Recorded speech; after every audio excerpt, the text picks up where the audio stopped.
DDG, episode 71, take 2. My name is Dave Hunt, and I'm joined by Michael Swick. How's it going, Dave? I kind of already know the answer. Just spent the last half hour having you reconfigure everything.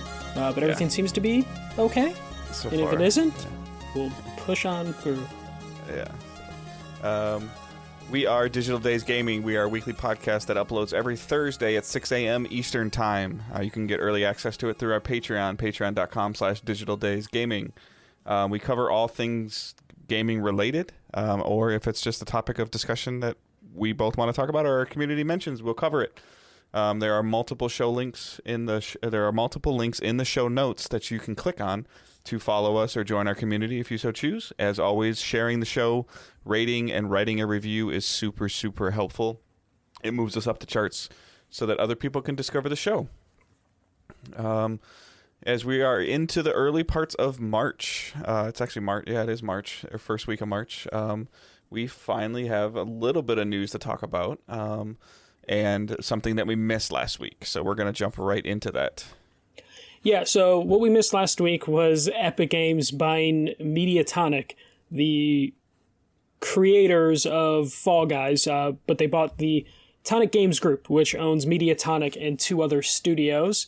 It was purchased for an undisclosed amount of money, but this is kind of in line in what Epic kind of does. It seems like when they bought Psyonix for Rocket League, they buy whatever game is really popular on Twitch, it seems, and then they jump on it.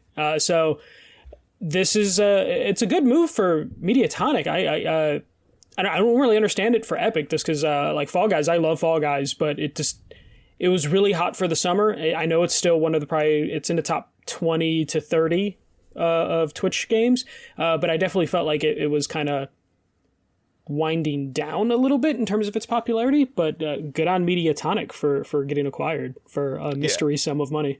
It makes you wonder, though, like maybe what else that they're showing that they're working on. That's definitely like that they can say, hey, we learned this from Fall Guys, and we're starting, as they're developing more seasonal content, obviously, and as well as maybe what their plans for Fall Guys are, or if their plans for like a different IP. They are a relatively small studio, though. Yes, and like the studio. So Mediatonic is weird how it functions. It's like it's multiple projects at one time. The teams for each project can be little, but they do work on a bunch of different mobile games. But this was just one of those games that were pitched and that just happened to catch fire with Fall Guys. Also in the acquisition is a regular corporation, which did Murder by Numbers last year, and then PC Building Simulator, which oddly enough is, I think, available on consoles, and a newer studio, Fortitude Games. So all 3 of those are the studios that were purchased in this. So it just adds to Epic Games' like library right now. Like they bought Psyonix, and they seem to let Psyonix just do what they want, and Rocket League is continuing to be a recognizable brand with little interference from Epic as far as we can tell. Yeah, and I think that Epic just similar to what we've been talking about over the last year, almost all of DDG's life in general, as these studios are getting acquired. This is just a safety net. Like they get a chance to take more risks now because they have a little bit more money to be like, hey, you know what? Like this is a this idea we think might work, and Epic's board might be like, hey, you know what, we're on board with giving this a shot, and it won't cripple the studio if it fails. Yeah, especially almost a year from the release of Fall Guys, not give or take 4 months. This right now would be the time where a studio would be forced to be focused on Fall Guys 2 or their next project. This money from Epic allows them to maybe just run Fall Guys as an ongoing, games for service sort of business. And as of right now, it's going to continue to be on Steam. But Rocket League also did that for a little bit before it became Epic Game Store exclusive, so I imagine that is in the future.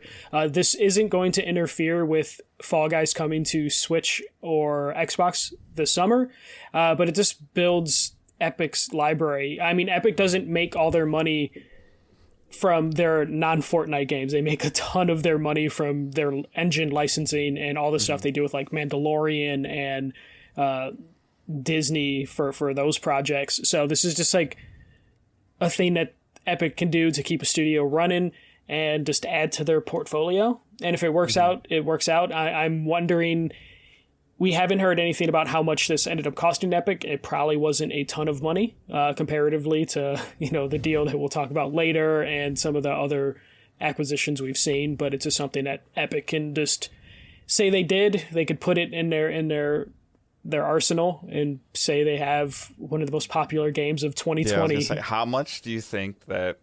So we've seen some ridiculous numbers, but like, how much do you think that a studio that has a top, I'd say top 20 selling game on Steam for 2020?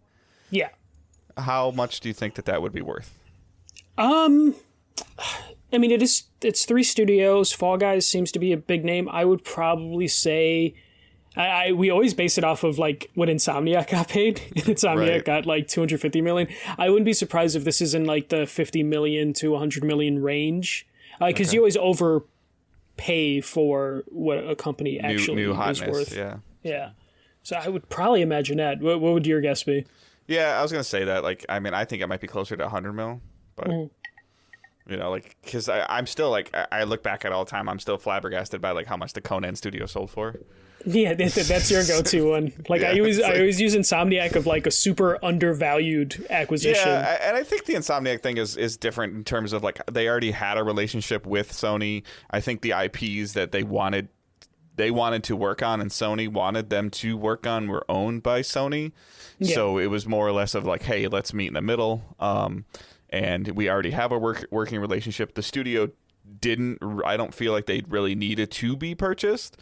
But it was more or less one of the inevitable things of like, oh, I already, it's like when you hear like friends of yours that you've known for like 10 years, like, oh, we're getting married. I'm like, oh, you weren't married? Yeah. Like, it's like. Yeah, it's definitely one of those things where it for like an Insomniac, it just made sense. Like, They tried to go it on their own for a little bit and it didn't work out too well.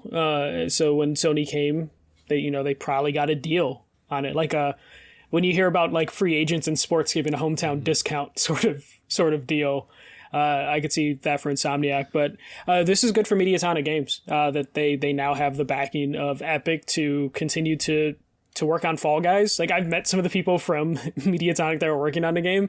I don't imagine they were expecting Fall Guys to take off like it did, and then now they're going to be bankrolled by Epic / Tencent for their next game.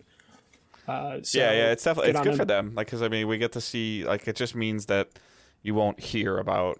You tweeted about it this week. The developer for what was it? Deception? What was the game? Disintegration.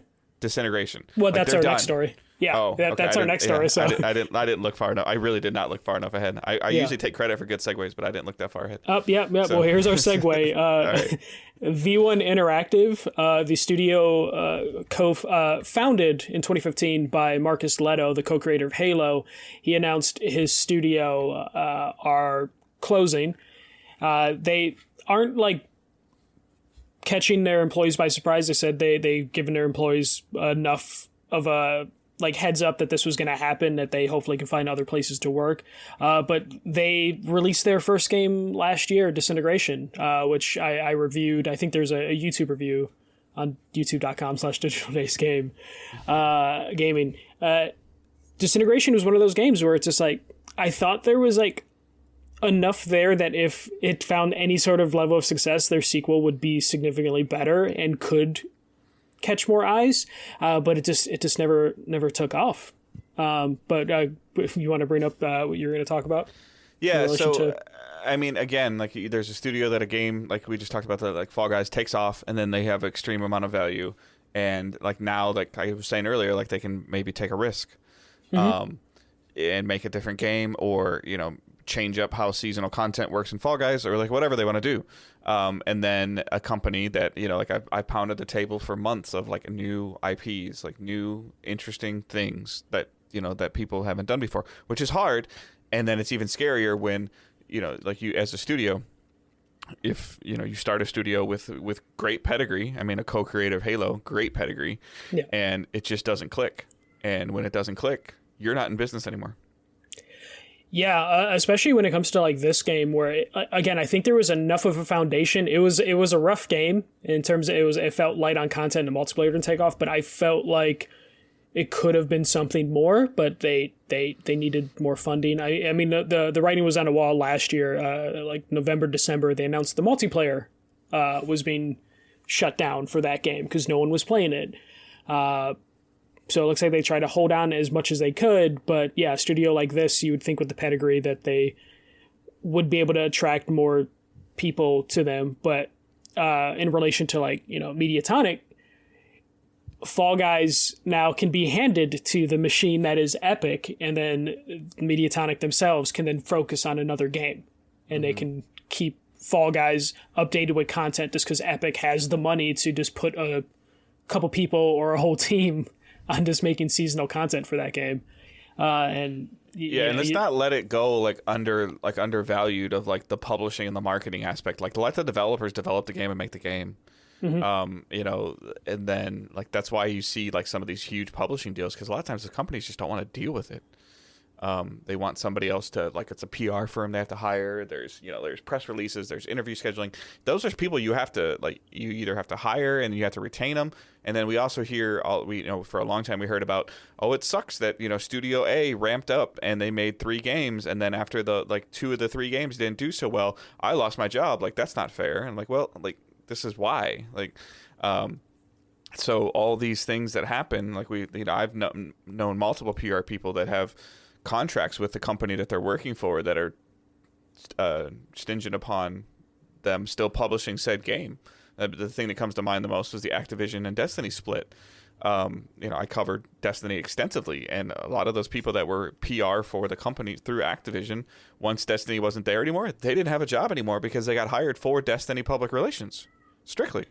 Yeah, well, that happens a lot, where a lot of the people around the game, their job is only there as long as that game or franchise exists. So when you have something like Disintegration, it was through Private Division, which published, they published The Outer Worlds, but that studio was ended up bought by Bethesda, or purchased by Microsoft. So then, Private Division had this game, and then this game didn't take off. So you wonder what the future of Private Division is in terms of that as a brand. Like, they had one hit, but the studio that made that hit is no longer with them anymore. And then they were working with this one. This didn't take. So this whole thing can cause waves through the industry a little bit. Even if a small game like this could cause a lot of people to have to change their lives and rework what they're doing. And who wouldn't want to go work at a studio for a guy that co-created Halo? Yeah, I'm sure most of the people that got a job there were oh, this dude worked at Bungie. He worked on Halo. There's a handful of other people that left Bungie and are working at a studio. Because I follow a lot of them on Twitter. Because again, I had a good relationship with some of the developers at Bungie for a long time. Sometimes always monsters. There's a lot of the Sandbox team people that they took from Bungie and brought them to this other one, and it's been 3 years. Yeah. 2.5 or 3 years since I'm trying to think since the studio was formed, and they haven't even announced their game. So this is a huge investment for a new studio to be created, and let alone to make a new IP. And this is why I've been thinking about this all week. I played a little bit more of Outriders, and I'm probably going to buy Outriders strictly because I want new IPs. I want new stuff. And I can't sit here as a content creator or a podcaster or whatever and sit there and be I want new unique experiences, and then not dip my toe into Outriders because the first 5 levels of it didn't feel as good as I expected it to feel. Yeah, especially Outriders does have the Square Enix problem where the sales expectations for that are probably going to be ridiculous, and that will drive how successful that game is. But yeah, but I bought Avengers too, because I wanted to, I don't know, I'm probably not going to go back. They've done some, I keep saying I'll go back for the next gen thing, but the stuff that they've been talking about the last 10 days sounds terrible. Yeah, there's been a lot of back and forth on it's harder and it's not that hard to level up and stuff like that. So it's definitely a weird thing. I was going to put that in the news, but I was just like, I don't understand exactly what they're doing. I don't either. And at that point, it's like, you're just digging your own hole right now. It's again, like the bottom line, what you need to know with whatever's going on with Avengers right now. And I'm not playing it currently, so I can't really speak into it that detailed, but everything I've seen is similar to Anthem of here, Division and Destiny and For Honor and Fortnite kind of showed you like ways to overcome hurdles and objectives as you're building a games as a service. And then, maybe you get to a fork in a road and you can go left or right, and left is the bad thing because you've seen the other companies do it. They just keep going left. It's like, doesn't make any sense. Yeah, we've seen that way too many times, where people don't pay attention to the previous games, But yeah, to your point about like the new IPs, that's why I was interested in Disintegration when it came out. I'm like, oh, cool, like a new IP, a new thing that's trying something different, and it didn't take off. Especially as like when we were talking last week about Japan studio closing, they made a lot of unique games under that umbrella, under the Sony name. So when you see a studio like that close, it's definitely one of those things where it's just like, shit, there goes the potential for cool things, and everything's just going to be thrown into, like the Astro franchise. Dave from Philly's comment in the chat cracked me up because I know what game he's talking about. Yeah. But yeah, no, it's definitely one of those things. I have a hunger for new IPs. And then when you see something like this, where a new studio, they put one game out, new IP, it failed. And now that studio's gone. Yeah, that's it. That's all they have. So you see why publishers and studios just play it safe. You see why THQ Nordic just buys old IPs and does remasters because it's easy money. You see why on PlayStation side, I love all the PlayStation exclusives, but I'm also kind of tired of them all just being third-person open world games. But that's just what makes money. So that's why when they look at like Japan studio, they're just like, hey, is it really worth it? And then they shutter it, and you see studios like this close. It's just a sad story. I'm sure Marcus Leto, he will not disappear after this. He'll probably try something else.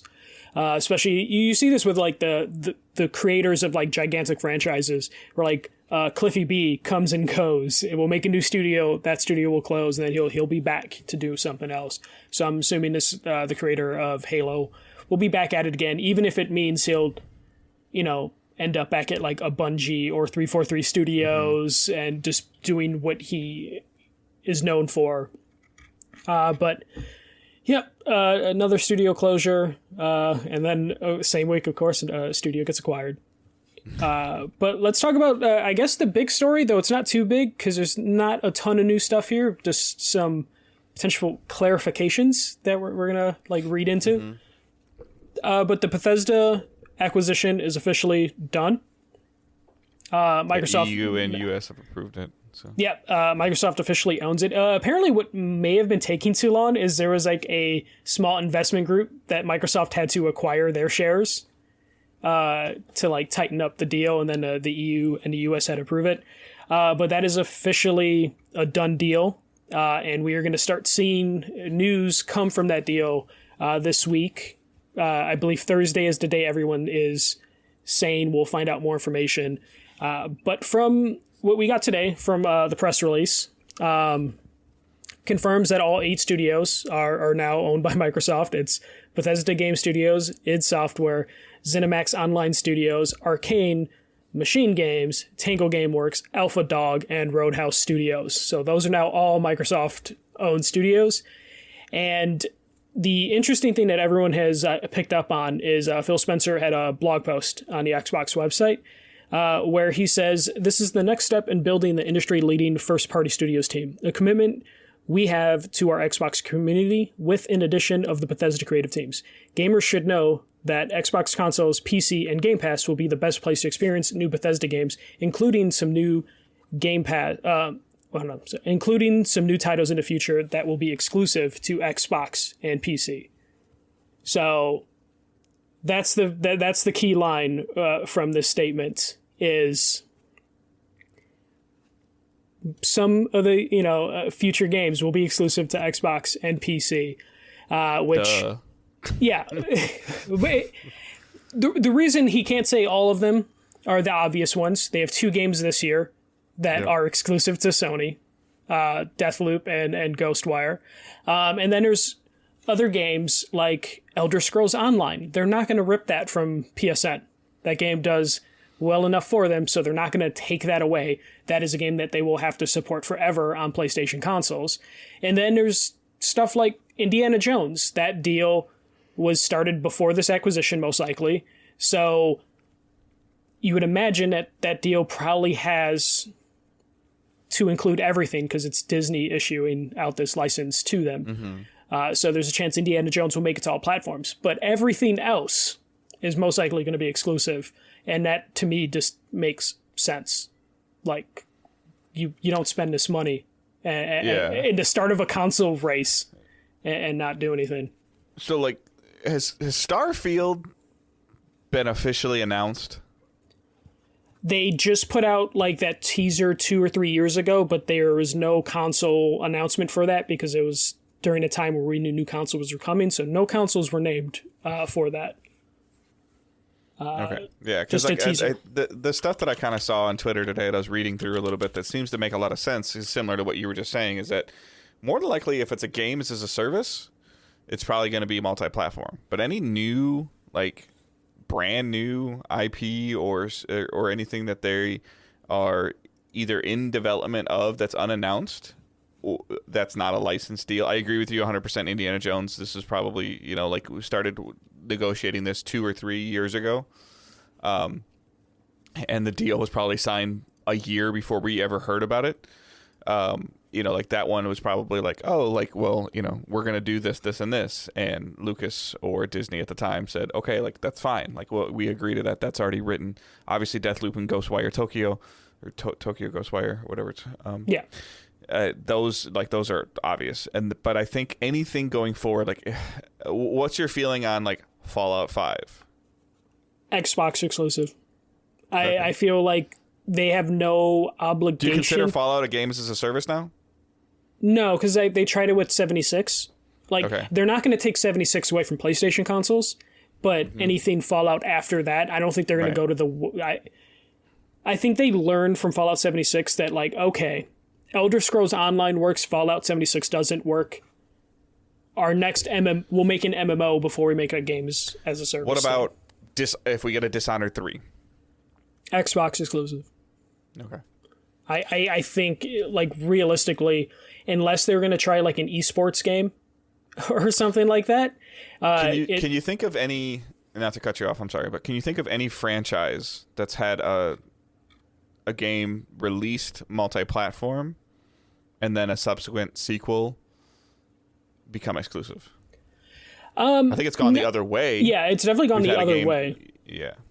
But I'm not, I don't think I can remember anything like that. Especially it gets tricky just because, we're in the middle of like trilogies. I think Wolfenstein's supposed to be a trilogy. Is Wolfenstein 3 going to just say bye to the PlayStation users? Is it a big enough game that they're worried about people being upset that Wolfenstein isn't going to be on PlayStation? Well, and the other thing is that they don't have a publisher that they sign contracts with. They publish themselves, ZeniMax, and Microsoft bought them too. So yeah, I just like looking at like what Bethesda owns. Like, I don't see them. There's no reason for them to do that. As much as I would want everyone to play games, I'm just being realistic. With like, there's a good chance that the only Bethesda games coming to PlayStation are the ones already announced as confirmed on a platform, or the ones that are already available, like their MMOs and other multiplayer games. Everything else, I think Microsoft spent $7.5 billion. Like, and we're at the start of a console race. Like, and they want to sell Game Pass. How many studios was it again? 8. Roughly 8. Okay. So just doing basic 93 million a studio. No. What? 7.5 divided by 8 is 93. So 930 million a studio then. Yeah. I'm sorry. Yeah, 900. Yeah, 930 million a studio. So almost $1 billion a studio. Mm-hmm. Okay. Sony buys Insomniac for a quarter of that, and everything Insomniac's going to make going forward is going to be PlayStation exclusive. Yes. Nobody's upset about that.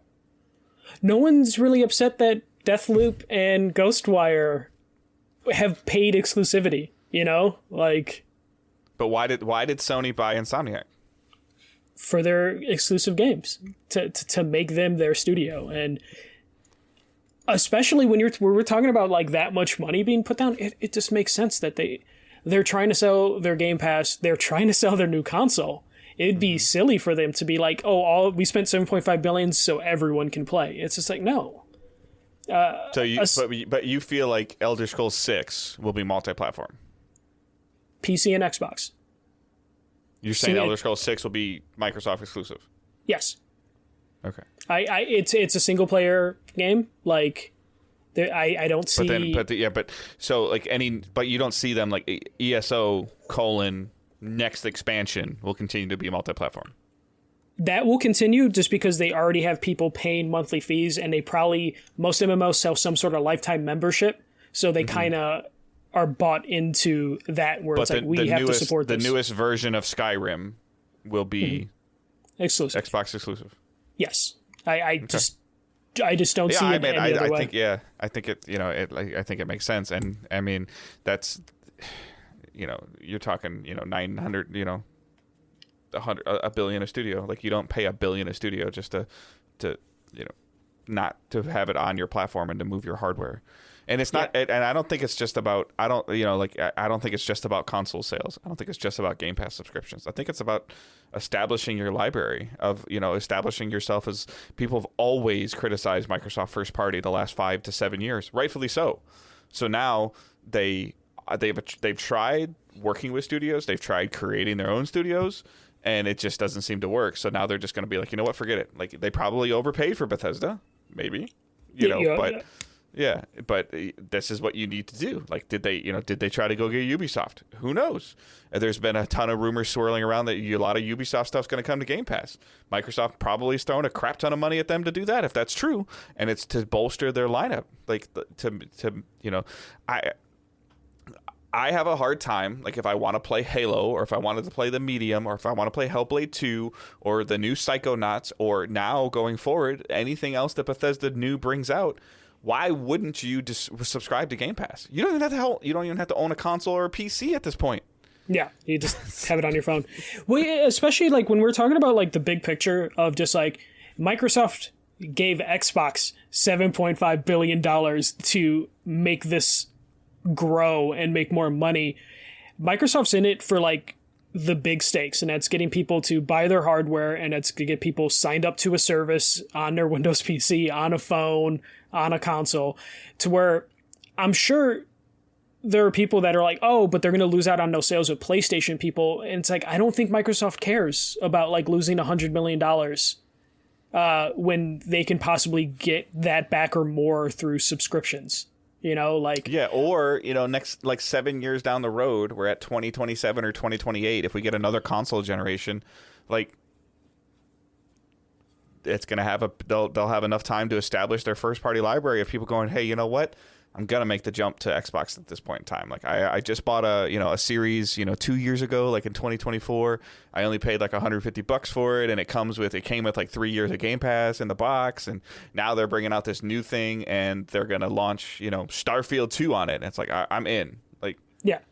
Well, it comes down to like, if they put it on other platforms, it's cool. They can get your $70, or they tempt you enough to put $500 for a new console and $15 a month for Game Pass. That's what they want. Like, the losing the $70, they don't care if they can get like 1 out of 5 people that are Fallout fans on PlayStation to come over and invest in the Xbox ecosystem. It's the age-old question: do you want to sell 5 people something at $70, or do you want to sell 5 people something? You want to sell it to 5 people at $70 once a year, or do you want to sell 5 people $10 a month? for a year. For forever.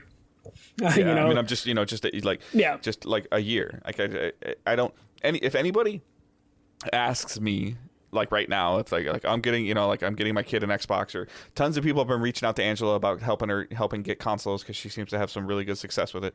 But if they're talking about, oh, he wants the new Halo, okay, just get him Game Pass, and just don't worry about it.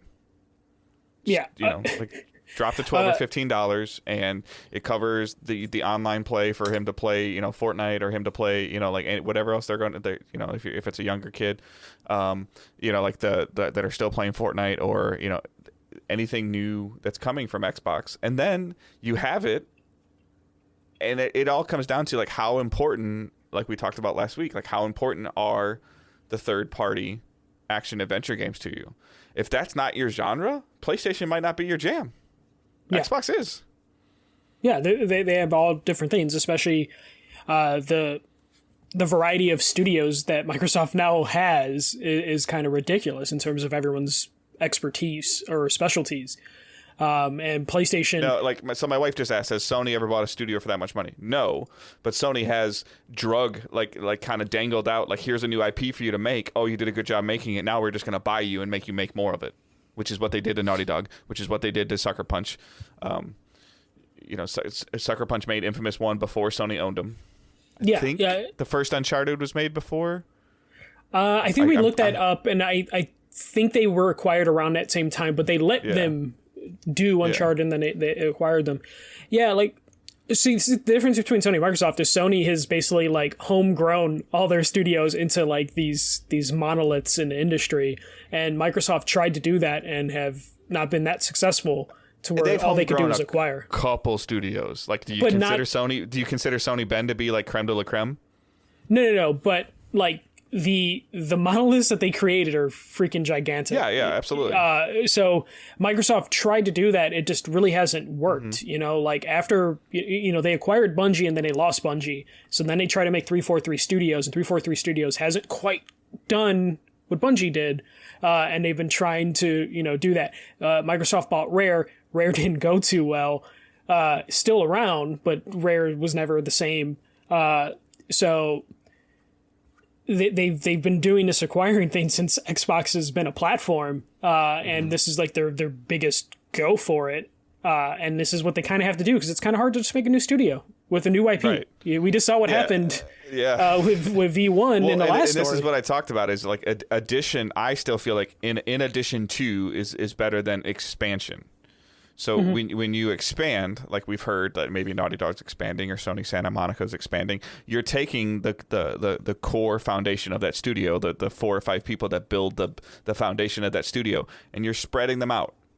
They're not focused on one game anymore. Now all of a sudden you have 2 on one game and then 2 on another game and one kind of going back and forth versus Phil Spencer now has, a meeting with Peter Hines, and it's okay, where, I would assume, where are we at with these studios?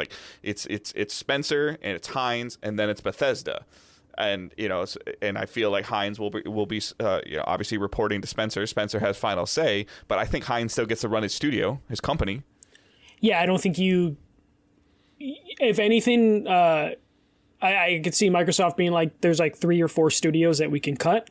But you don't buy Bethesda and tell them what to do, basically, I think is your point. You let Bethesda be Bethesda and hope the time and potential extra money leads to don't get me wrong. Quality. I guarantee you, Phil Spencer's going to be hey, that great, Fallout New Vegas game you guys made? We got the studio over here, and then maybe we've got Obsidian back over here. How do you guys think about working together again and doing something, maybe, whether it's New Vegas 2 or something else? Then you put these 2 studios together and it's these are the guys that made Vegas, Fallout New Vegas. I'm in, there's a lot of people like that. Sony just puts, when they start a trailer and it leads off of Naughty Dog, people are where's the pre-order button? They haven't even seen the title of the game. They're click. And Microsoft hasn't had that until now. Right. That instant buy. If they put out, in 3 years, if they put out a trailer that says Obsidian X Bethesda, and that's all it says, and they put out some image of a character, you want to talk about YouTube breakdown videos of what that would be, that would happen. Yeah, immediately when this news went down, people were New Vegas 2, New Vegas 2, New Vegas 2. So there's crazy crossover potential here. with what they can do and what they can do with their new toys and what they currently have available to them. Especially there's so many different franchises. Bethesda always had a problem where they could never do Elder Scrolls and Fallout at the same time because that was the same studio. But now they could, even though Obsidian's pretty busy, they can go. They know what to do with Fallout. We're going to give them Fallout, and then you guys just focus on Elder Scrolls. Don't have to worry about putting Elder Scrolls out and 2 years later putting out a Fallout. If there's an issue, Obsidian picks up the phone and they send half a dozen people from Bethesda over to Obsidian to help them, or whatever it is, a team of 20 that start helping them because they're the same company now, similar to how Sony helped Kojima. When Kojima signed the deal with him, it's like, hey, I'm, like this engine thing. All right, well, here's people from Guerrilla. Like, this is what the engine that we agreed to use. Here's staff from Guerrilla to help you figure it out. Yeah, and it, we got that game. I just hope. I guess at a decent time frame. Yeah, I just hope this leads to Bethesda changing engines to get away from their buggy engine, and just being able to take time. Because right now, Microsoft might have the problem where they might have too many franchises that could potentially release at one time, which hopefully that means they can spread things out and therefore give developers more time. And again, at least there are multiple genres, though. Each studio is it specializes in a different kind of genre, versus we've talked about it before. You can't release, and they did anyways, but you try to do God of War, Uncharted, Ghost, and Infamous style games all within the same year. That's genre overload. Or the classic one I think we talked about a couple weeks ago where Titanfall, Call of Duty, and Battlefield released within a week of each other. They can spread stuff out and help each other out. And then there's some studios here that I feel like will be safe no matter what because they're attached to franchises. There are some studios on this list that I'm like, oh, we're probably going to get a bad story in 3 months of this studio was merged into this one or this studio was closed. Are you going to get a bad story anyways because they're going to have two people that are head of media relations or whatever, and it's going to be oh, Microsoft laid off 100 people. Okay, well, they're all redundant jobs. Now redundant because they're in a bigger company. Right. So we're definitely going to get new stories on that. And then we'll get more clarification on what's to come probably at E3. There won't be a Bethesda press conference. It's just going to be one big-ass Microsoft press conference. And then we'll just see what happens at Game Pass. They already said a bunch of new games are coming to Game Pass this week, which I assume will just be it looks the old... Evil Within, Yeah, that got leaked on the Microsoft Store. So we'll probably just see a bunch of old Fallout and Elder Scrolls games come into Game Pass this week. They need to draw the line in the sand, though. The statement that was made today is too vague. They owe it to their user base and the player base and the people that are possibly shopping for consoles right now and thinking about this is the only console I'm going to buy in the next 5 years. There needs to be some clarity on this, soon. Yeah, I really hope they need to come out. And now that the deal's final, they can't say oh, well, we can't discuss anything right now. But it's just no, you probably already know the answer if you're Phil Spencer on if Elder Scrolls 6 is coming out. We can't be playing this game in 2023 when we see a game announced from Bethesda. Wow, I can't talk. In 2023, when we see a Bethesda game announced, we can't be thinking oh, is this one going to be one of the case-by-case multi-platforms? They need to say, what, put out an image. Here are the franchises that are going to be multi-platform going forward. If they're not one of these franchises, consider them, to be exclusive. Yeah, as of right now, exclusive. Consider sort of them thing. new first parties. Here are the multiple platform franchises. Anything else going forward is considered first party studio. Yeah, they definitely. I really hope they do that. Thursday is apparently that day that everyone's reporting is going to be the day. Which, if you're listening to the podcast version of today. Today we'll hopefully find out something. They just need to come out and be hey, Indiana Jones. Every platform. Why? Because we signed a deal with Disney that said it has to be that way. Elder Scrolls 6, which will be out in fucking 3 years, it's exclusive. Start saving up for your Series X now. They need to get that stuff out of the way. And then also maybe, tell people on Xbox when they can get Deathloop or Ghostwire. I mean, we assume it's a year exclusivity, but maybe reveal that. So I guess I'm curious though your thoughts on this: Deathloop or Ghostwire, when and if the time exclusivity window runs out, because that's what it is. Is it on Game Pass day one? Yes. Or yeah, day 366? Yeah, I think that's how Microsoft has to do it, and then that will at least incentivize people to pick it up, because we've seen this happen with the Tomb Raider franchise, where the game didn't sell on Xbox. They waited a year for it to come to PlayStation, and it didn't sell too well either, despite it being a really good game, but because it was a year from when the game came out. So, like, if they want to earn any sort of return on investment for this on Xbox, it's through Game Pass. Just be like, right. Finally you can play it, and it's on Game Pass. Like, especially, like, Microsoft is now in a position to where if they ever say a first-party game isn't day one on Game Pass, they're lose their shit. Yeah, people are going to lose their shit, you know? So, like, Deathloop and Ghostwire will be day one on Series X, or day 366 on Series X, because they kind of put themselves in that box. The one time that they decide not to do that, it will be the end of Game Pass, in terms of... That would be them being like, yeah, this Game Pass experiment isn't really working out. And then they'll just have to cancel it out. Do you also think, and this is just kind of just jumping into my head now, because we talked about this a year ago, 9 months ago, of Microsoft's, hey, we're trying to blur the lines of the generations. Do you think that, when Bethesda came out and said, we're making Deathloop, and this is our intentions with it, and we're making Ghostwire Tokyo, and this is our intentions with it, Microsoft was like, hey, like, we need you to make this on both platforms, and Bethesda was like, well, it won't work. And then they're like, then they were maybe they were in the process of striking some kind of deal or exclusivity deal, and this is why it ended up being Sony exclusive, because, I know that the medium is out when I'm saying this, but was Microsoft of the position, because maybe Deathloop was supposed to come sooner than it is, right? Like, it was supposed to be launch window. Right. For PS5. So at launch, like Microsoft's always been saying, we play anywhere. Like, do you think that hindered that either hindered the deal with Microsoft, or it helped the deal with Sony, because they were Sony was willing to let them be only next gen? I don't think I think in that instance, because Deathloop is coming to PC day one as well, I believe. Okay. I think it was just Sony saw console exclusivity. Okay. Yeah, and Sony threw money down, just because if it wasn't coming to PC, then I would be like, oh, this is like a hardware thing. This is like Deathloop cannot run on a standard hard drive, but apparently it can. So I'm just, if I were to guess, I would think that Sony just dropped money down, because Sony probably looked at their first parties and were like, shit, Santa Monica just dropped God of War in 2018. Two Bethesda's next-gen only games coming, timed exclusive to Sony.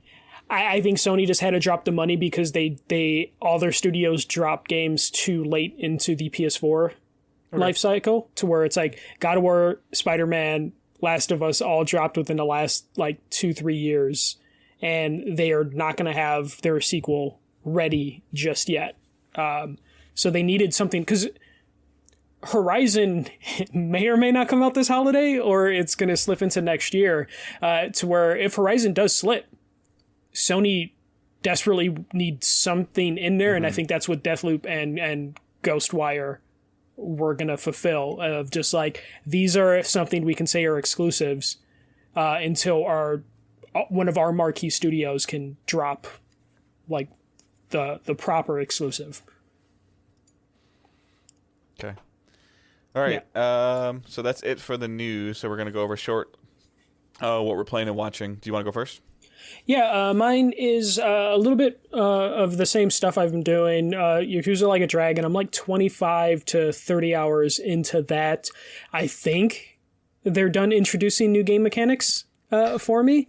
I had two grayed out parts of my menu, which were running a confectionery business, which I don't really understand exactly what I'm supposed to do, but I'm just throwing money at it, and it seems to be working, in-game money.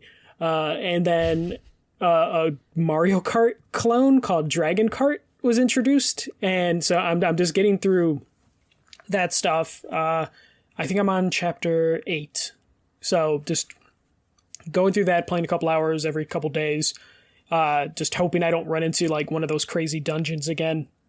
like I talked about 2 weeks ago, where I ended up spending what felt like 2 hours just in one dungeon. And then continuing Final Fantasy 14, me and Sarah completed our first dungeon. She's really got into like the in-game marketplace and of like creating resources and selling them on a marketplace, which is... I saw her tweet something out about like farming materials for like 5 hours or something. Yeah, it's just like as she's working from home, just has the PlayStation running and the other on the TV that's not too far from her desk, just farming stuff, because you can make enough in-game currency to buy cool shit and make cool shit. So it turns out I don't have to ever buy potions, because I have like 120 potions right now, and kind of breaking the in-game economy to where I don't have to really introduce, or I don't have to like need for any resources, just because she's been making so many of them, and then just undercutting people on the marketplace when she sees they're selling it for a certain amount, just undercutting them just because she's just like, She's cutthroat. Yeah, very vicious in the marketplace. So Final Fantasy 14, we did the dungeon I think last Tuesday when we were like after we recorded, and then just been dabbling here and there. Final Fantasy 14 definitely strikes that like OCD itch of just like, okay, there's a bunch of exclamation points on my map. Let me just go there, clear that up, go there, clear that up. I still think let's appease chat for the 5th time, I think. And I think you've tweeted this. I think it's been in a Facebook conversation, and you've said it on the podcast. What server are you on? Siren. I'm on Siren, Johnny. I'm Siren I think didn't this seem was a to conversation last week with somebody else. Yeah, I think so. Yeah, I'm on Siren. I know it's not the most popular one, but we went there because it was popular, or it wasn't as populated, so we didn't have to queue for a ton of time. I'm a warrior, paladin, gladiator. I actually have no idea what I'm doing. Sarah's the one that tells me like exactly what my character is. I'm a tank. I know that much. Everyone keeps telling me to go to Gilgamesh, but that server's too popular, so I just never went there. Sounds like a Smurf character. Gilgamesh, yeah, I believe it is a Smurf character. So my cat lady tank is in Siren, and I'm not paying the $20 to move to another server. It costs $20 to change servers? Yeah, something like that. It's like $10 or $20. Gosh. So I'm gonna fucking live in that server forever and until there's no reason for me not to be in there. So Final Fantasy 14 is still the game I play every once in a while. Not to talk about Game Pass too much, but I'm playing NBA 2K21 on Game Pass because you need a game to play while you listen to podcasts, which is the only reason you play NBA 2K. Yeah, and Final Fantasy 14 is kind of turned into like a podcast game, but 2K is also my podcast game, and I don't know why I get addicted to just like the GM aspect of the sports games of just like, let me get this. You need Road to the Show bad. I kind of need to go back to Road to the Show. Well, you might as well just wait now. It's like like 3 weeks. It's been 2 years since I've done Road to the Show, so I've just been doing 2K and just being like, let me like make Oklahoma a good team because they have cap space and 1,000 first-round picks. So playing that. We'll talk about 2K later for a community question. And then I'm playing Sakuna of Rice and Ruin on the Switch. So this is a weird combination. So it's like a side-scrolling beat-em-up platformer with a little bit of a farming simulator aspect to it. I'm really early into it, so I won't go too much into detail on this one.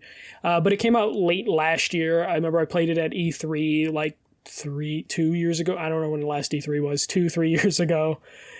So going through that, when I originally played the demo at E3, I don't believe there was any voice acting or anything like that.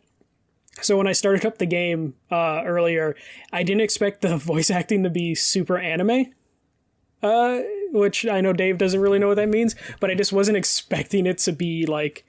Is it where like the mouth moves first and then the voice comes out? No. Just like how the characters talk, like, like kind of like exaggerated, sometimes cutesy. Yeah. sort of like What voice anime acting style. conversation? Yeah, so I wasn't expecting that, but the gameplay is cool enough. Like your character Sukuna like has like a scarf or something that can use to like tie up to enemies to pull them near you or pull you close to the enemies, and then you also use that for platforming. So it's a really cool mechanic, and I in early going I like the combination of like you have a farm to manage and growing the rice on the farm will make you stronger for when you go hunting monsters in the various like dungeons and stuff that are in the game. So it's an interesting mix of stuff.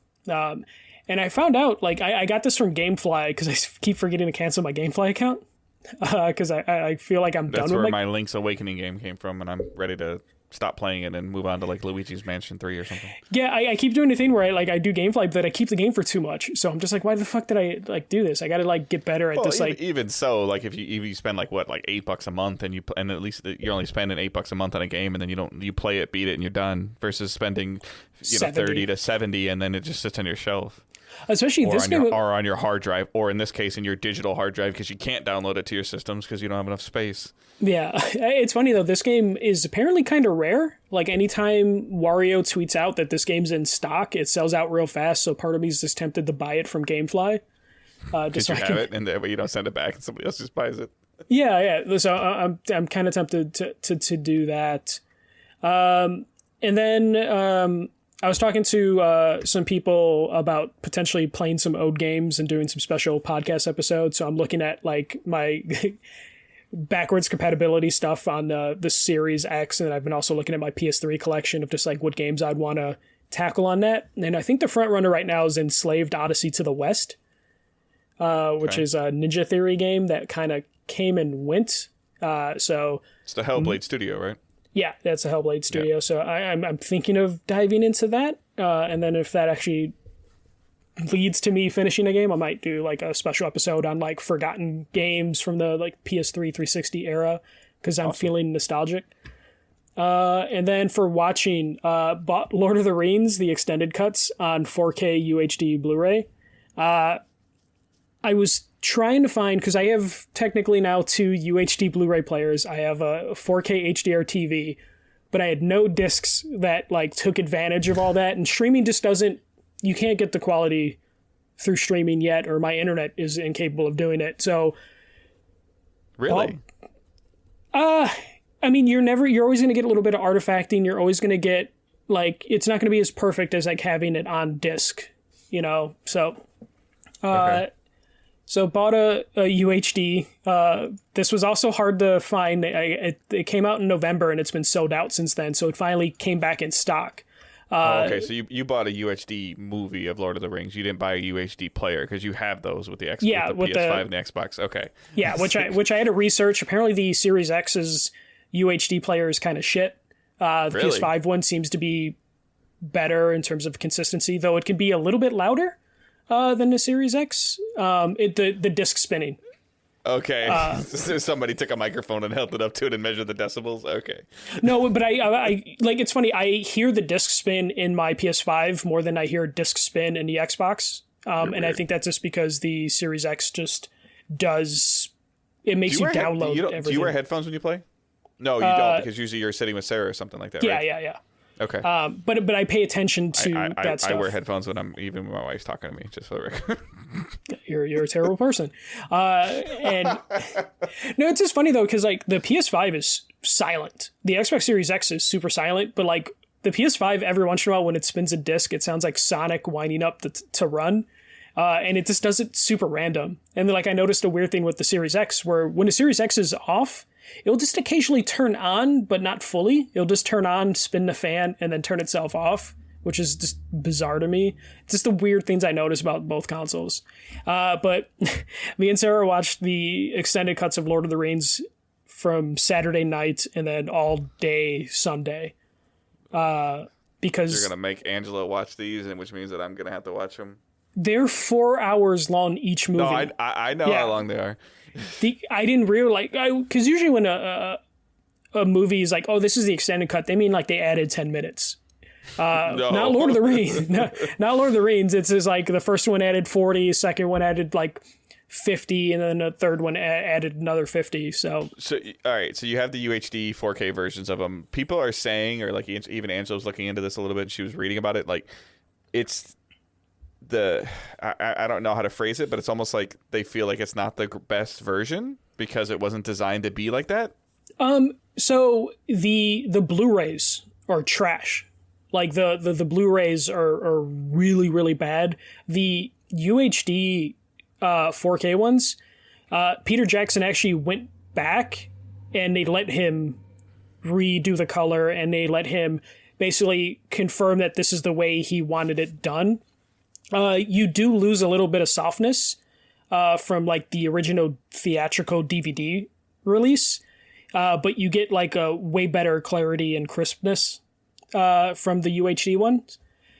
So it's just a matter of preference. Like some softness and some like some pink colors are kind of lost in the UHD one, but it is significantly better than the Blu-rays that came out that added like a blue tint to all the movies.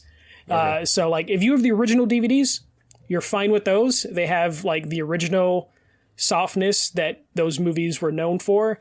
And then the UHD is just like, I really liked it because I'd rather the image be clearer than adding some sort of like extra color to it. But stay away from the Blu-rays. The Blu-rays are really bad. I was looking at comparison videos for all of them before I made the purchase, and the Blu-rays just were shockingly terrible, what they did with those. But that's it for me. Okay. So like just like watching really quick, like I've been watching again, I just watch these shows whether people like it or don't like it. So on CBS there's a show called The Equalizer with Queen Latifah. Mm-hmm. She plays a former CIA agent that walked away from the CIA and now just tries to help, people that are down on their luck or not getting treated properly. And it's got an interesting story dynamic to it, and the surface of what they're laying out. I don't know if the show's built for the long run. We'll have to see, but there's definitely a good dynamic between Queen Latifah's character and then the two people that she has like helping her, and then her kind of like budding rivalry with this rogue like detective. But I'm pretty impressed with it. I'm entertained by it. We watched the season finale of WandaVision. So good. And yeah, so seeing how that's gonna play out, I could definitely see that show being a topic for us on either just a random bonus podcast episode or a Patreon episode. So like that's definitely there's definitely a lot going on in there with what Disney was able to do with that. I'm excited. I'm tempered excited, but excited for Winter Soldier and Falcon. Is that the name of it? Yes, Falcon and the Winter comes Soldier. out next week. Yeah, so that one should hopefully be interesting. And then, like my wife and I were talking, and as long as Black Widow's date holds for May, that'll probably be our 15-month break from the movies. Like we'll go to the theater for that. So that there seems to be like MCU is a big deal. Angela really likes those movies, and I like them as well. And so like for us to just instantly just know that a movie comes out, we want to go see it in theaters. Like that's usually a no-brainer for us. I've still been messing around with Destiny, so there is a there's a glitch in Destiny, but it's actually a pretty hilarious one. So you can actually take larger than normal fire teams into activities now through a matchmaking glitch. One of the things you can do is a 12-man raid, which is only supposed to be a 6-man activity. That sounds like it breaks it. It doesn't break it. It does struggle a little bit, but it's a lot of fun just to kind of mess around in there with double the teams. And so I did a 12-man raid the other night. If you had 12 PS5 users, I think we did. Okay. I'm just curious to see if like the hardware can fix that. Yeah, but you take like 9. You take because you can start putting more than 6 people on your fire team if the game thinks you're going to do like a private match. And so you have like 9 or 10 people on one fire team, and you have 2 people on the other fire team, and then like you launch and you try to join that fire team at the same time. And that allows, for whatever reason, it's just all of a sudden you join up and there's a bunch of you in there. So like that was a lot of fun. And like Bungie kind of came out in their weekly update and said, hey, like we know this is a thing. And my opinion, the way that they phrased the way they phrased their statement around this was essentially them saying, we don't know how to fix this yet, so have fun, but be aware that the game can struggle. If you do this, this is not how it's intended to be done. So you might see some weird things happening. So they kind of came out and talked about that, and that was, that was really cool.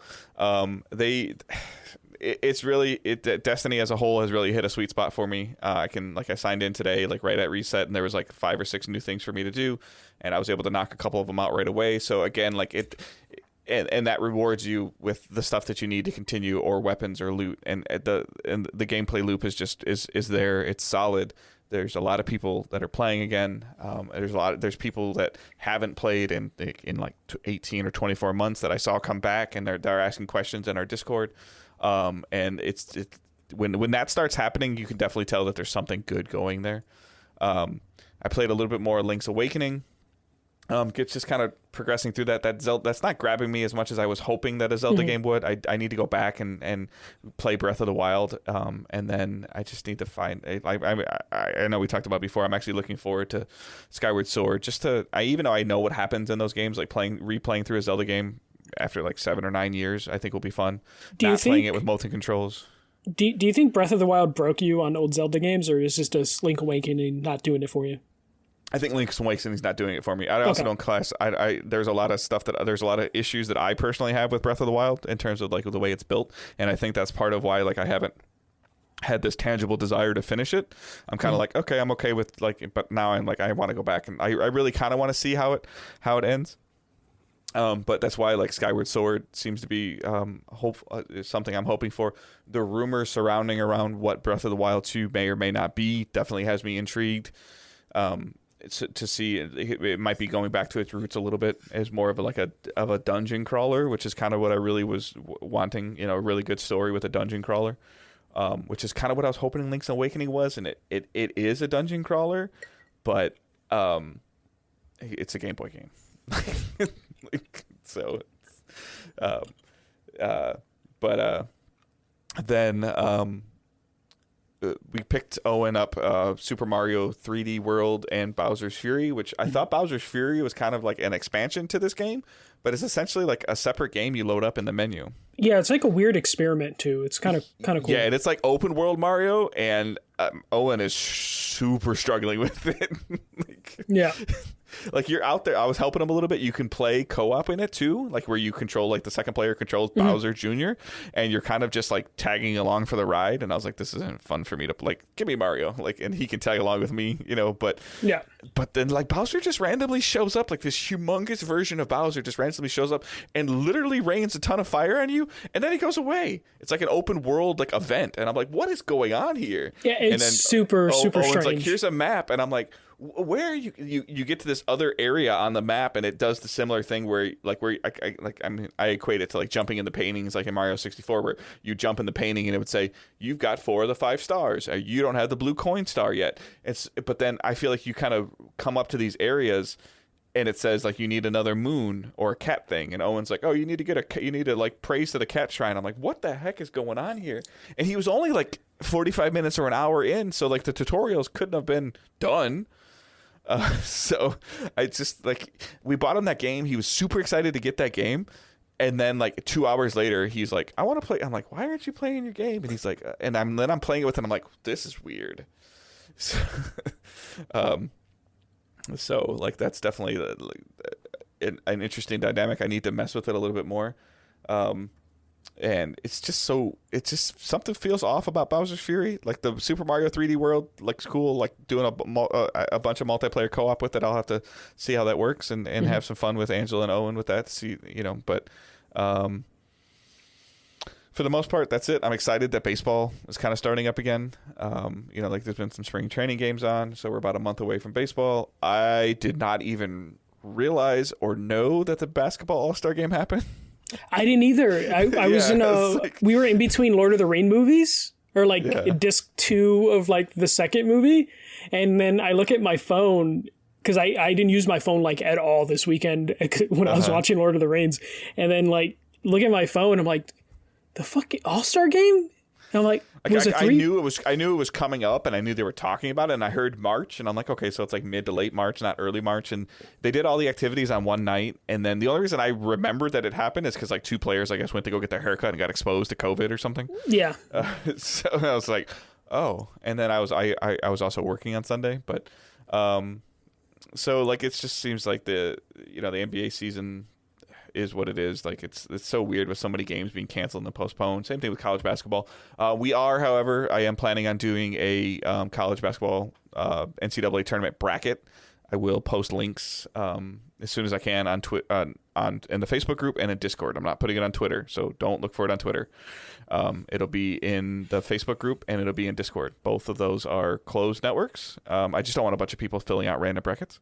Yeah. And then there'll also be a password with it, and I'll post all that stuff there. And it'll be a $25 gift card to the winner at this point in time, like wherever you want the gift card to be. If you want it to be like Taco Bell or Nintendo eShop or PlayStation or whatever, Applebee's, like whatever you want, it'll be a $25 gift card. We'll just purchase it from our DDG funds and send it to you. So please consider filling that out. And this year, out of any year, I would say that you could literally just throw darts at a dartboard and pick your games. Yeah. I'm picking COVID this year. So that is something I definitely want to do, and it's something we've done in our previous lives. So it seems to be a lot of fun. I don't care if K.L. Stevens thinks he's going to win again. I don't remember him winning in the first place. But yeah, that's it for playing and watching for me. Of terms of what I can think of, I did redo a lot of my office. There's some pictures of that on Facebook group and pictures of that on Discord. So I hooked up my BenQ monitor. I don't have the specs of my monitor in front of me right now, but it's a 1080p HDR10 monitor. So I've got that hooked up, and that kind of started. I picked up another desk on Facebook Marketplace to try to clean some stuff up and change some stuff. As you get, if you're watching on Twitch, the background's a little bit different. I will take some more pictures and show some stuff as I get some more things done. But my office is a mess. Yeah, the office looks good of what you can see right now, Dave. That's about it. I have a different Michael perspective. Can see a little bit more because he sees a different camera. So I definitely focused on one area today. But I'll send out some more stuff. But it's trying to find that balance of, like, my wife has been doing a lot of virtual tutoring as a side job that she does. My son is obviously doing virtual college, so and just trying to streamline stuff and still have workspace and spaces for everybody. It has been an interesting challenge, and it's gotten me to get some more stuff out and looking at making some other smaller upgrades to some stuff for my own OCD-ness. But that's it. So we're going to move into questions and comments. You can send those to us using hashtag AskDigitalDays. There's a channel in the Discord strictly for it. You can post them in the Facebook group. You can put them on Twitter using that hashtag as well. You can email them to us, podcast@digitaldaysgaming.com. Wow. Yeah. So Darren sends one in. What is everyone's opinion? And if you have a Series X and a game comes on, and the only option is that is the last gen version. So he's talking about NBA 2K21. NBA 2K21 was added to Game Pass, and however it is the series, or I'm sorry, the Xbox One version of the game. Yeah, it's not next gen. Right. That doesn't. I was actually initially surprised that a 2K game was being added. And then I saw that it was the previous gen version, and I think this is one of the things where I'm like, hey, you can check it out, and if you want the better version, you can buy it. Yeah, so I don't have, it definitely sucks. I don't have a problem with it because it's a sports game. I do have a problem with it is when it's like, if it was any other type of game, I would be annoyed. Like Control is on there, but it's not the Ultimate Edition, so it's only the last gen one. That sucks. I think that is really shitty. But that's the publisher's preference. I think it's shitty that the EA games are only the base game, none of the DLC, but that's like a shitty business aspect of it. So those are definitely things that I have a problem with in Game Pass. It's just like, really, you can't give me all the Dragon Age DLC? Like, you can't just throw that on there? You're really hoping that I buy that DLC? It's like, just include all that stuff. But when it comes to NBA 2K21, I do notice differences between the next gen and the last gen version, but they're all very minor differences. So I don't really mind it because it's a sports game. But like, if they do this with like, you know, like a Bethesda game or something like that, or like one of their first party games, then I would probably be pissed. If it was like, I don't know, if it was the old version of Halo Infinite, you know, like the Xbox One Halo Infinite, and then there was Halo Infinite Series X was a separate purchase, I would be annoyed by that. But I'll give them a pass because it's 2K21, and I don't think anyone was expecting NBA 2K21 to be on there because they already have like the live games from 4 years ago. So, well, and again, this is the same company that like didn't offer any kind of real true next gen upgrade unless you bought the Ultimate Edition. I mean, this is 2K being 2K. Yeah. So the fact that, you know, we're getting a game 6 months after launch on a Game Pass service like that of something that typically in the top 15 NPD numbers. Yeah, right now is when it would be on sale. Usually around the All-Star game, it would be on sale. So I think it's on sale right now, but still, I think the next-gen ones aren't on sale, like, anywhere, really. So this definitely sucks. Hopefully this is something that, like, Microsoft can, like, demand in the future if Game Pass, like, establishes itself enough that they could tell publishers, like, we only want how many best. Xbox? Well, but okay. I guess the other caveat is if it's only the Series X or if it's only the Series version, does it work on Xbox One? Well, no, they would have to just, if it's a game that's on different platforms, they use smart delivery to give you the right one, since that is like a feature that they talk about. But 2K just didn't have an upgrade path. Like they were just like, oh, right. if you have to spend an extra $70. There's no upgrade path. So this is on 2K. So I think that this might have been one of the things where it was like maybe they were trying to negotiate that, and then 2K was saying you can have one or the other. And let's be honest, like if you're going to have the choice, there's more people on the one than there is on the Series. Yeah. So that's a good point. Probably what ended up causing it. Because then it can run just a little better on the Series, but it runs fine on the one. Little better in air quotes. It's just graphical differences. Yeah. So Matt writes as he's caught up on the recent 2 episodes of the topics of dirty controllers. I think it's probably down to eating while gaming. He's referencing a question we had before about people somehow getting their controllers dirty. Mine have never gotten funky. Even my PS1 controller is still clean. Here's my question: do you have any unwritten rules about eating while gaming? How do you feel about people munching and lip smacking while over party chat? I personally don't. Sorry, my vertical monitor is messing this up. So, I'll finish it.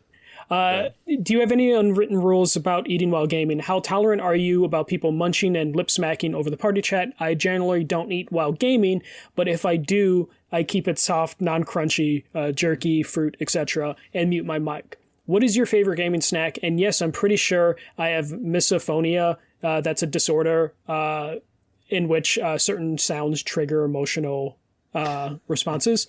Okay, for me, I don't eat while gaming. I just don't.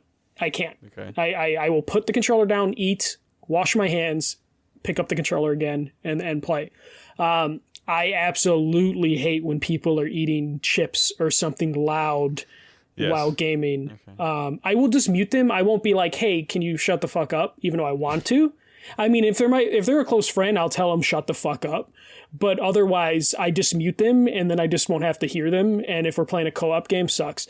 But like I'll just mute people for that. But yeah, that bothers me. I know we have like the ability for mics to like not pick up clicking. If someone can work on a technology for like headphones or microphones not to pick up chewing, that would be perfect. I would buy that Turtle Beach headset.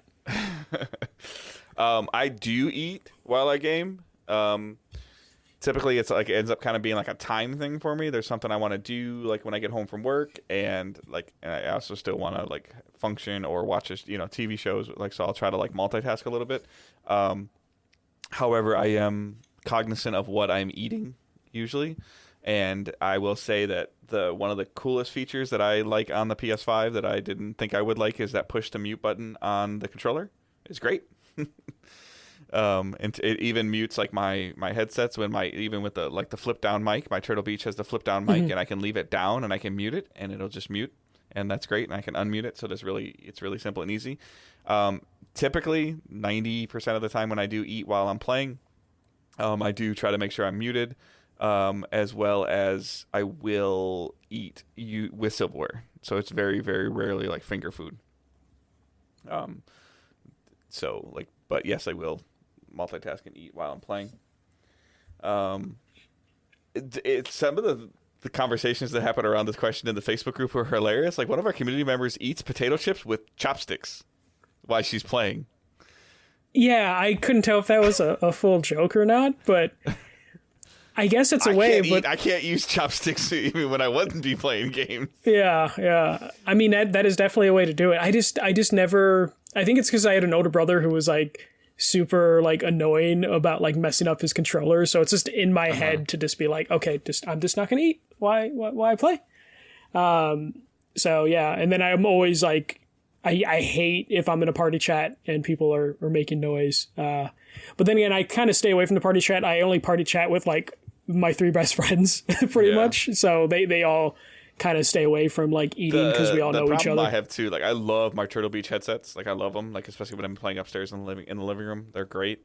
That is one like super hot mic though. Like Angela can be like multiple feet away from me and people can hear exactly what she's saying.